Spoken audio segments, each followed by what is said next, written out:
if they didn't let him into his apartment. That's all he wanted. The fire department came and they let him in.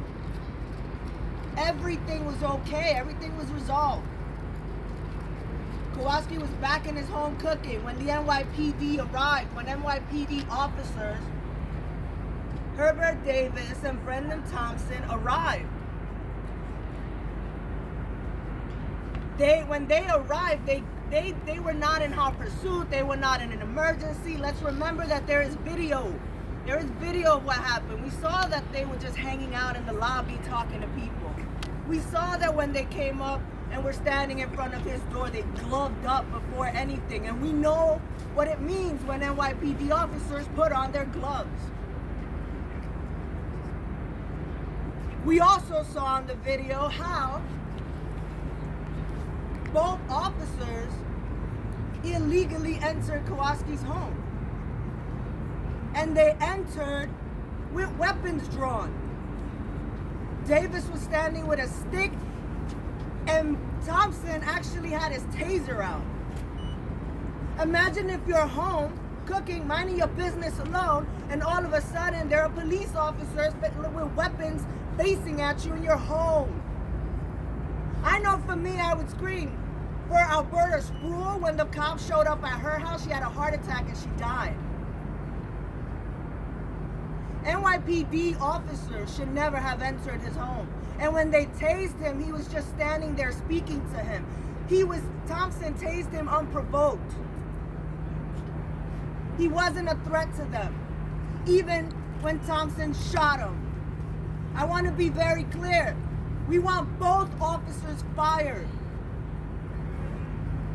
Herbert Davis illegally entered, and after Kowalski was shot, they didn't render aid. They closed the door to his apartment and left him to bleed out on the floor.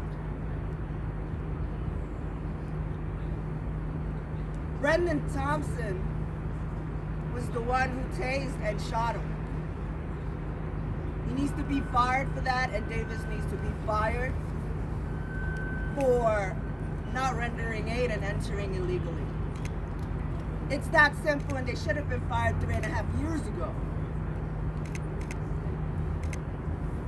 Thompson, while Kowalski Trawick's family has been out here fighting to get these officers held accountable, fighting to get them fired. For Kowalski and for the safety of all New Yorkers. Police violence is a public safety issue. I want to be very clear that the NYPD murdered Kowalski Trawick in 112 seconds. Everything I just told you happened in 112 seconds. That is absolutely unacceptable. Since killing Kowalski Trawick, Thompson has actually gotten an increase of $25,000. While this family, his pay increased by $25,000 while this family is out here trying to get him fired. He was told not to tase him by a superior officer, and he did it anyway. Yet they give him $25,000 more. It's completely unacceptable. And it's not new. These delays happen right now because the judge actually set the trial for April 24th. Davis is now being given the opportunity to fully get invested. He can fully retire now because of these delays. The same thing happened with the cops who killed Mohammed Bach. It took so long to get any of those officers disciplined that they were able to retire without even being interviewed by the CCRB. This cannot be allowed to happen. Kowalski Trawick's life mattered, and these officers need to be fired, and they should have been a long time ago. Our next speaker is Ellen Trawick, the mother of Kowalski Trawick. Good afternoon, everybody. My name is Ellen Trawick. I'm the mother of Kowalski Trawick. Kowalski was killed by NYPD officer Brendan Thompson and Herbert Davis on April 14, 2018. 2019. Finally, after 3.5 years of fighting, we have finally got a trial date. It should not have taken this long to fire these 2 officers who murdered Kowalski.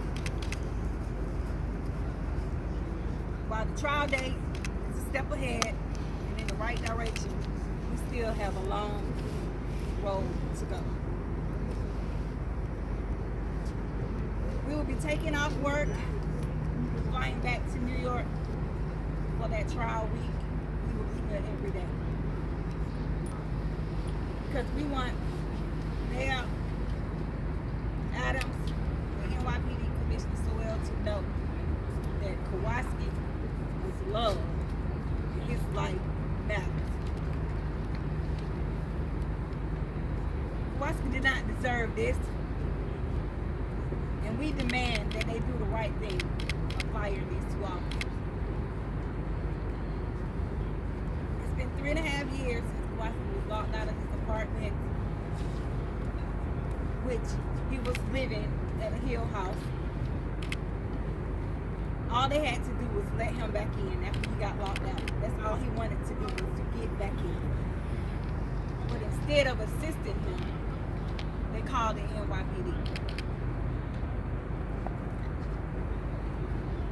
The NYPD arrived, stood around in the lobby, came up to the 4th floor. Herbert Davis illegally entered Kowalski's apartment, him and Brandon Thompson. Brandon Thompson had his taser pulled. Kowalski asked the question, why are y'all in my home? Why are y'all here? They did not answer him. He kept asking the question, why are you in my home? I got locked out of my apartment and the NYPD let me back in. I'm okay. That's what he said. But they didn't listen. They didn't answer his questions. Brandon Thompson tased him and then shot him. Herbert Davis, Brandon Thompson did not render any aid. They closed the door on Kowalski and let him bleed out and die. Kowalski did not deserve that. So my family and I are asking Mayor Adams and Commissioner Sewell, fire these 2 officers. They do not deserve to be police officers in New York City or anywhere else. So my family and I will be back here in April for the trial. We will be here every day, fighting for justice for Kowalski and accountability.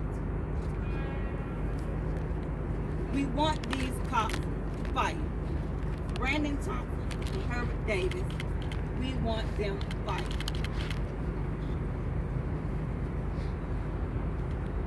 We want to thank all of y'all for coming out to support us. We want to thank everybody that's been supporting us along the way. This fight will continue until these 2 officers are fired.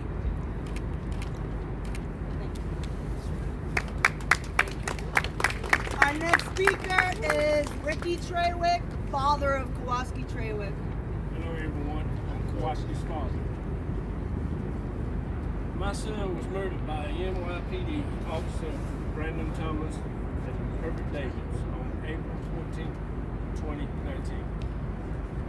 We've been fighting for Thomas and Davis to be fired 3.5 years and facing delays, roadblocks every step of the way.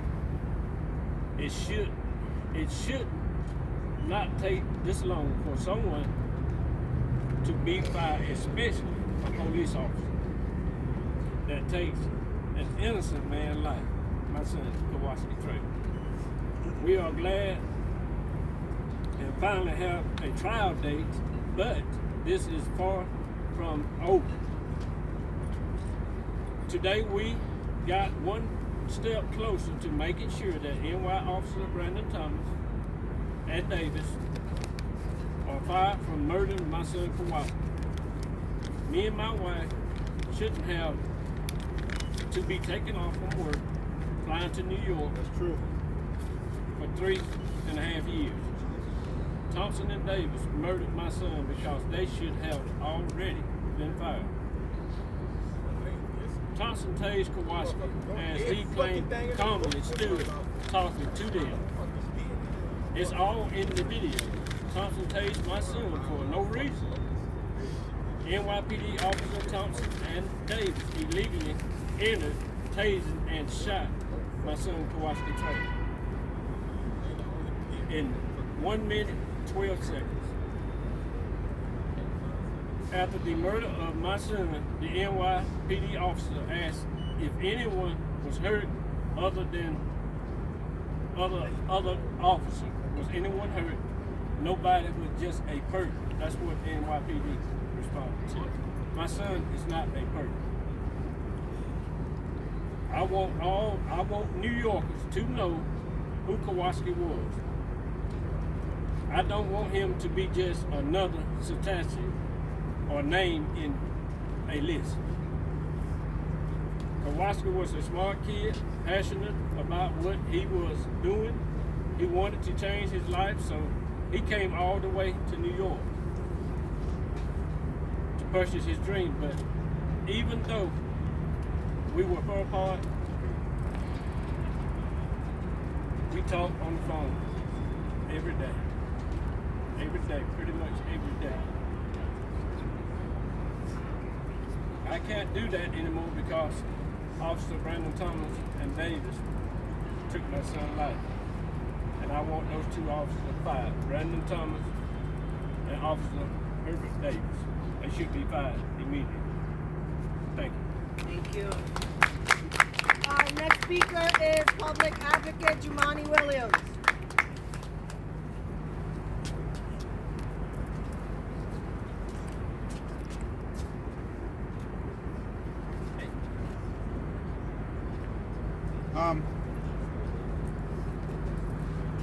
It took 112 seconds, I was told, less than 2 minutes for all this to happen.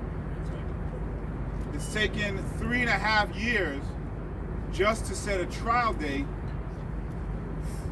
Almost 4 years out, I guess, April. I just want people to understand how a situation like this reverberates all over. How it makes it difficult to have a conversation about trust, about accountability, about public safety, how it makes it difficult to go back to communities and have the conversations people want us to have when there's situations like this. This is the easy one. This is the one that's on camera. This is the one where we have a full video. And it's all fucked up. I can't think of any other way to say this. Kowalski had the knife in his hand when the fire department came. They didn't feel threatened at all. How would you feel if you were in your house and someone kicked open your door, tased you, shot you because you had a knife in your kitchen when you were cooking? I'm gonna say this. I understand there are human beings that made some mistakes. But it seems like this entire system is meant to protect and help them. Who is here to protect and help them?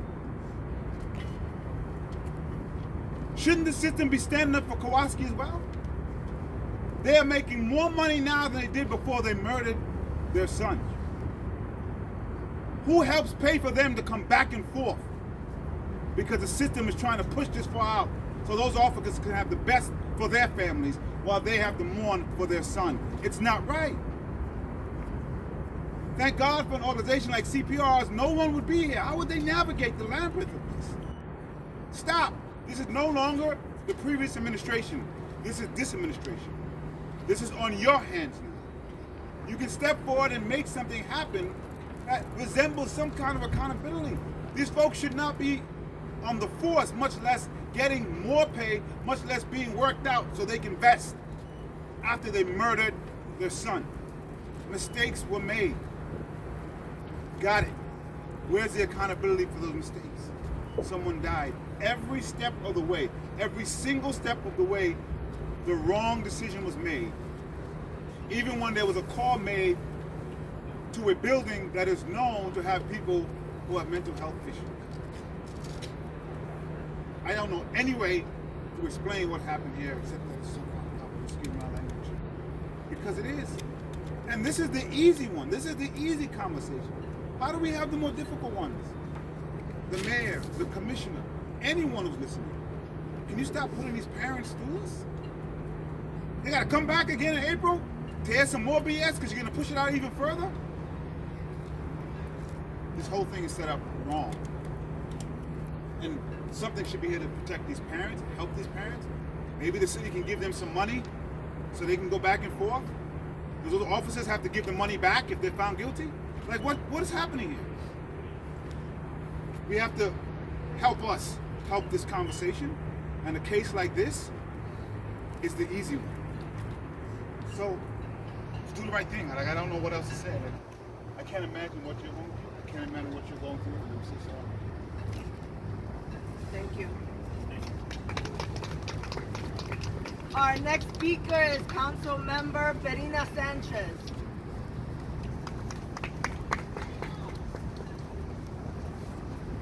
Good afternoon. Good afternoon. Kowalski Treywick. Kowalski Treywick was a happy person. He was a dancer. He came from Georgia to live his dream in the city. It's a big city. He comes and he moves to the Bronx, just a few blocks from where I grew up and where I represent today. And instead of living out that dream, he came in 2016 and we lost him in 2019. He was taken by these officers. I joined this family today. I join you, Miss Ellen and Mr. Ricky, in calling for the firing of these officers. What would possess anyone? What would possess anyone, especially an officer that supposedly has training, but what would possess anyone to go into an assisted living facility, a supportive housing complex, and break a chain off a door that a resident is living inside and he's cooking, break the chain and start barking orders? Those officers escalated instead of de-escalated. Those officers made a situation that was nothing into a loss of life. There is no question here. Years ago, the CCRB has substantiated charges against these officers as fireable offenses. There's no question here. These officers need to be held accountable. There's no justice to be had here, but at least there could be accountability. This is a new administration. We can't look to the past. We have to look to right now. These officers must be fired. On April 14th, we lost Kowalski. On April 24th, 4 years later, we're going to have this trial. That's fucked up. I'm going to join the public advocate in saying that, and I apologize for my language. But that ain't right. And we have to do better as a city. We have to fire these officers. Thank you, Councilmember Sanchez. Our next speaker is Councilmember Tiffany Caban.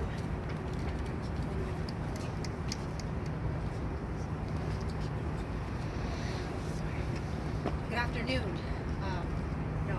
As always, I feel like we all just want to continually envelop you with like we're going to be here with you every step of the way. I mean, we got a real problem, y'all, and we can zoom out and talk about the larger safety issue because it's relevant.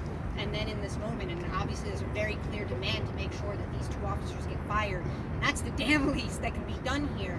But I think it's worth naming again and again that when you look at the number of people across the country who are killed, who are murdered by the police, is disproportionately black and brown men living with mental health issues that are killed by the police. And that's a problem. It is a public health and a public safety crisis. And health experts and mental health experts around the world, as well as just simply loved ones, all of us have somebody in our family or live with mental health issues ourselves, know this as a truth too. Mental health and health experts, there's a consensus, and they will say that a person experiencing any kind of distress, that it is not life-threatening, until there's a law enforcement response, that the police response itself is the life-threatening offense. To the public advocate's point, there were a ton of workers who interacted with him that didn't see him as a threat because they understood what they were seeing. Police officers are not the workers to answer and help in these kinds of situations, period. But in this moment, at the very least, when an officer shows up, we need to make sure that that mistake, that wrong response doesn't end up being a deadly one. And that starts with making sure that we hold officers accountable and make it very, very clear that you will not have a job, you will not have your pension, whatever it takes to keep people alive long enough so that we can keep hammering home to this administration and this mayor that if we are serious about public safety, we are serious about the crisis of homelessness, the crisis of a deteriorating social safety net, the crisis of mental health issues, the crisis of substance, all of these different public health crises. If you are serious about safety, then you need to employ a workforce with the training and experience and capacity to meet our people with care. Because at the very least, they deserve to be alive. We deserve to love them. They deserve to love their family members. They deserve to become our elders. They deserve. And you are not giving New Yorkers and you're not giving this family what they deserve. And now you can't. But the very least you can do is take responsibility, hold these officers accountable, and fire them now. And we will continue to be out here until you do. Thank you. Thank you, Councilmember Kavan. Before I open it up for Q&A, we have two final speakers. Beverly Tillery, who is the Executive Director of the Anti-Violence Project, and Councilmember Critzel Hudson. Thank you for being here. My name is Beverly Tillery. I'm the Executive Director of the New York City Anti-Violence Project, and we work to address and end all forms of violence that impact the LGBTQ and HIV affected communities here in New York City and across the country. And we're standing here today as proud members of Communities United for Police Reform because we know from our community that LGBTQ members of our New York City community are often not safe when we interact with police. We are targeted by police and profiled by police. And often when we ask for help, those situations do escalate instead of get de-escalated. And in this situation, Kowalski Trawick is like so many tens of thousands of other queer New Yorkers who come here from small cities across the country, from places across the world, because they believe that they can live out their dreams here in New York City, that they will be safe, that they will be able to find community. And you already heard that Kowalski was a dancer.